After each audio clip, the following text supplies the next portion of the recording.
Hey, welcome to Eat Out and Stay on Track. Whew, this has got to be one of my favorite bonuses. So, okay. The reason why I included this bonus is because when I myself was going through finally figuring out how to eat well for my gut, and I had a candida overgrowth and horrible IBS, like all of the farting and like trying really hard not to poop in public in my pants. um, anyway, when I finally started figuring all this stuff out, I really only trusted myself to cook for me. And I felt like for my for my mental well-being, I really had to get over that. And so in this thing here, I'm including some tips for you guys in case you're in that mindset. Like, yeah, we do want to save money and stuff. We don't want to overspend on our food, but sometimes you need to go out, you need to be able to go to a restaurant with your family and feel comfortable eating stuff, you know? I remember the last time that I went out with my family before I started fixing my gut. I don't remember what I ate, but I remember that I drank beer and it was amazing. It was so tasty. It was this nice, dark, yummy, almost sweet beer. And I paid for it afterwards. Half an hour after we got home, I was in the toilet peeing out my butthole, and it was awful. And that lasted like a whole day. And that's the last time I had an actual whole beer. I've had sips since that after I fixed my gut, but that memory alone makes me not want to have beer. Anyway, I had that memory in my head, and that's kind of what kept me away from social situations and excuse me, and going out to restaurants. And I don't want that for you. I don't want you to be scared to go to restaurants. Okay, so here are the tips. Oh, first of all, this is not a diet. I could have put this little caveat in any of the bonuses or any of the modules of this program, but I just want you to know, okay, it's a gut reset, right? This is the beginning of you figuring out how to reduce inflammation so that you can heal your gut from a place of strength, okay? This is not something that you're going to do for 2 weeks and then go back to how you were eating before that, thinking that everything's going to be okay after that, because it's not. So a lot of the things that you learn from this, you want to keep doing. Okay? So it's up to you how many of those things you keep doing. It's also up to you how your body is going to react to it, right? So I just want you to know this is just, it's not a diet. It's not a temporary thing. And so being not a temporary thing, that's why I included this little caveat in the eat out and stay on track thing, because you still want to have fun. And eating out is a time when it's super easy to get off track, right? So I want you to still be able to go out, have fun, have social interactions with your friends and your family without falling off the horse, right? Okay. And without, having horrible gut issues. So the biggest tip that I can give you is just to take this sheet that's it's up in one of the modules, right, with the inflammatory foods and the anti-inflammatory foods. I wish there was a more catchy way to say that. Oh my gosh. Print that out and take it with you so that when you're looking on like on the menu, you can see like, oh, these ingredients are going to mess with my gut. And so maybe I shouldn't eat them. Or these ingredients are going to help me. So maybe I should, then you just know what to look for. Because I know when I first started this, there's still like a lot of foods that I was eating that I shouldn't have been. And it messed me up. So that's because I didn't have a cheat sheet like this. So, okay, so mostly we avoid the inflammation shitstorm words, right? Like breaded. Au gratin always means cheese and breadcrumbs. Tempura means deep fried. So stay away from that stuff. All the creams, the cheeses, the breads, that's the kind of stuff that's just naturally inflammatory and it's going to mess with you. Lunch meats also, this came as a surprise to me because there had been a couple diets that I went on where I ate a lot of processed meats and it just didn't occur to me how really bad they are for you. So the nitrates, obviously there's a lot of press about nitrates now. That's bad for you. But also like there's other chemicals in there, chemical preservatives that have been known to cause inflammation and cancer in lab animals. So if it's causing cancer in lab animals, it's probably causing cancer in humans as well, just maybe a little slower. But it's just not good for you. Like cancer comes from inflammation, and inflammation we feel as IBS, headaches, joint pain, all that other stuff.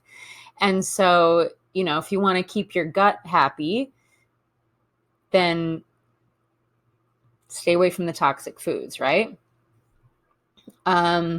Just one clue in soup, like, okay, tomato soup usually has cream in it. Chicken soup usually has some sort of a wheat gluten in it so that they can thicken up the broth. So even vegetable soup sometimes has that. And these are things that we wouldn't necessarily think to ask about in a restaurant.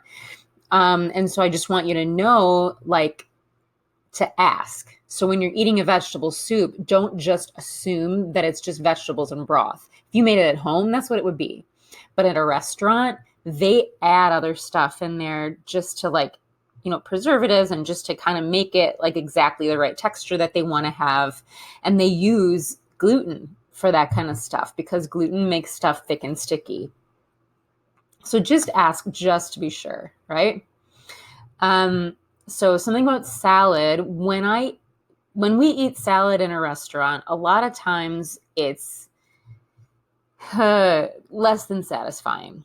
You make salad in your house, you're like generous with the protein and you put in, and it's not just like lettuce with a couple tomatoes and one cucumber, you're really generous with all of the other ingredients besides the spinach or the lettuce, right? But in most restaurants, they're not like that. It's like mostly lettuce, which is awesome, but it's not going to fill you up. It's not going to make you feel like you ate. You're going to leave the place hungry, right? And that's not what we want. So like with salad in a restaurant, I would always make sure there's some kind of protein on it. Like I would ask for salmon or chicken, or I might even pull out the little can of sardines that I carry with me in my purse and just put it on there.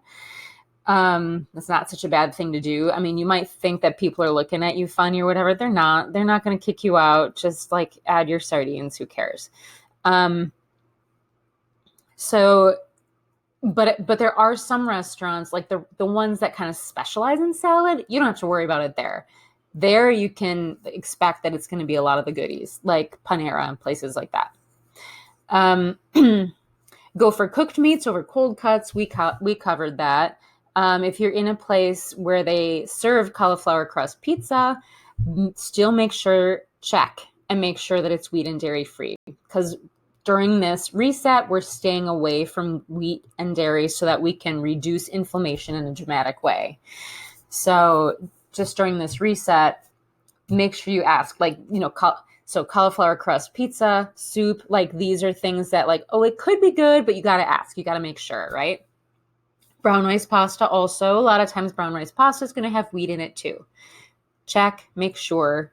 But then if it doesn't have wheat in it, if it's really just brown rice and water like it should be, then that's an awesome choice for you. You can have something that you're kind of used to having when you go out, and it's not going to raise your inflammation, hopefully. Okay, then for drinks, we're staying away from alcohol, right? So something I like to do is shoot for water with like a squeeze of lime in there. Because when I go out, I like to drink something that feels special, right? So water with a little bit of lime or lemon, herbal tea, fizzy water, mineral water, whatever, something to make it fun. I love this crazy. I was looking for a picture of a sombrero for the Mexican thing, and I love this crazy lady. I put these pictures in there so that it might be sort of a visual cue for you to remember some of the things that I mentioned in here, so that it's not just words, right? So really, I have a couple different styles of restaurants that are my go-to. Okay. So Mexican is one of them, because you can always get a fajita, and there's going to be vegetables in there. And it's usually, peppers and onions, but still, that's awesome. Those are vegetables. And so vegetables and like cooked meat. And then you don't necessarily even have to have a tortilla. The tortillas that they have there are going to be made with non-organic corn usually. And non-organic corn is full of pesticides, and it's also genetically modified. So it's something we want to stay away from, at least during the reset. But so you can do the fajita without the tortilla, and it's still really good, right? Okay, and then yeah, Chipotle. Chipotle is kind of awesome. I go to Chipotle more than any other fast food restaurant. I barely ever eat out, but like that's one of my go-tos, because I know that I can always get something from there. They're serving brown rice now. Their meat is actually really high quality. And then you can always like add on the avocado. Just don't get the sour cream or the cheese or whatever. But like, yeah, the salsa's good. The meats are good. You can add on the fajita vegetables. Chipotle, like, it's always a good, like, filling and awesome. And then also vegan or vegetarian restaurants. Those usually, like, you don't necessarily, like, I'm not telling you to eat vegan or eat vegetarian, but in those kinds of restaurants, they're used to people with certain dietary restrictions, and they also are more likely to have like gluten-free options, or like if you're sensitive to eggs, like I am, vegan obviously doesn't have eggs because eggs are an animal product. And it doesn't necessarily mean that it's lacking in protein, because, they have beans and other stuff. There are plant-based proteins that are totally good for you. Now, if you're good with eggs, all-day breakfast places are totally awesome, because you can have any like breakfast all day long, eggs, awesome. Like that's a really easy. So like that used to be when I could eat eggs still. Chipotle, sit-down Mexican, sushi, and all-day breakfast. Those are like the places I would go to. And then I wanted to tell you about this app called Happy Cow. That picture that I have on there is exactly like what the app looks like. It's so cool. So if you're traveling, or if you're new in the city, or if you're just kind of new to this way of eating and you don't know where like a lot of these restaurants would be, you can search Happy Cow. Just download the app. I think it costs like $4 or something like that. Totally worth it. And you can search on there in any city. Like I used it in Europe even. So you can search it. You can use it anywhere. And it's super helpful. And you're going to find really cool restaurants that you didn't know existed. And then there's even there's a map on there to help you get to it from where you are. It's awesome. Whoop. Holy cow. Okay, so this is stuff that we talked about elsewhere too. Never go to a meal starving, because then you're more likely to like kind of order something on the menu that's going to create inflammation, but it's maybe one of your favorite foods, you know, that's where we're just more likely to make mistakes, right? So don't go out like so starving, like don't skip lunch and then go out for dinner, you know, and always like go around with, like I told you, I have usually a can of sardines in my purse just in case, and a little, you know, plastic fork or whatever. That's such an easy, like, little fill me up, you know, or like bring a, if that's kind of too messy for you, which I totally get it, maybe a bag of nuts or something like that, you know, just have it with you. And so then when you're like so starving that there's like an edge on it, you can like take off the edge with that and then go out to eat and not be like so crazy starving that you can't think and you order the wrong stuff and you end up kind of desperate for a toilet when you're done eating. Okay, skip the bread, yada, yada, yada. You can read this stuff. Oh, speak up and ask questions. So really what I mean by this is that you're only hurting yourself if you feel like the waiter is going to be annoyed with you if you ask for, you know, a certain like substitution or whatever. Like, you know, a lot of times when there's like French fries that are fried in probably, you know, kind of some kind of disgusting vegetable oil that you know is going to create a lot of inflammation in your body, well, then you can ask for you can ask for steamed vegetables, or like if there's like, you know, that like French fries and broccoli or whatever, you can ask for double the broccoli and toss the French fries, you know, that kind of stuff. And like asking, you know, is there any gluten in this soup or dairy in this soup or whatever? They're going to go back to the, you know, if you're nice to them, they're just going to go back to the chef and they're going to ask for you. And just don't be an asshole. Just be smiley, be kind, and they'll help you. Okay. And go ahead and ask for the substitutions and don't feel bad. You know, I used to be a server, and I do remember kind of, this was 15 years ago, before I knew that I was going to be in this situation myself, that I would have food intolerances. And I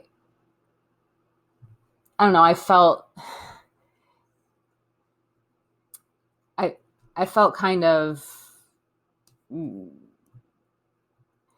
annoyed when people would like, I was annoyed when people would like ask what's in the stuff, or like, you know, can I have something that doesn't have wheat or whatever? And because I worked at an Italian restaurant, and my answer to them was like, why are you here? Why are you eating at this restaurant? You know, all it is like bread and pasta and meat that's dredged in flour before it's cooked. Like you have to know that. So like that restaurant where I used to work, I don't eat there. I don't go there and eat anymore because like they don't have anything for me, you know? So anyway, also avoid going to restaurants that have a bunch of stuff you can't eat, right? That's why the list of restaurants that will have stuff that you can eat. Anyway, but if you, because of company or whatever, because of the company that you're with, if you end up going to one of those restaurants, if you just kind of plead and say, what is the one thing on the menu that I can maybe eat or that you can do for me? Like if you're kind of like that about it, they'll be cool. If you're like entitled about it, they're going to spit in your food. So do speak up and ask questions. Just be kind. And all that being said, give yourself a break when you go out. So when you go out, you're going to learn in a little bit of time that there are certain things that maybe aren't the best for you, but it's not going to kill you, right? And you can kind of bend some of the rules when you're not eating in your own kitchen. As long as it's not going to like send this huge cascade of inflammation in your whole body, you can kind of just like bless your food and eat it and enjoy it and know that you wouldn't be eating this particular ingredient if you were eating in your own kitchen. But right now you're out, there's not that much to choose from, and here we go, you know? So do just give yourself a break and forgive yourself for doing that sort of thing every once in a while when you're out. Yeah, okay. That's it.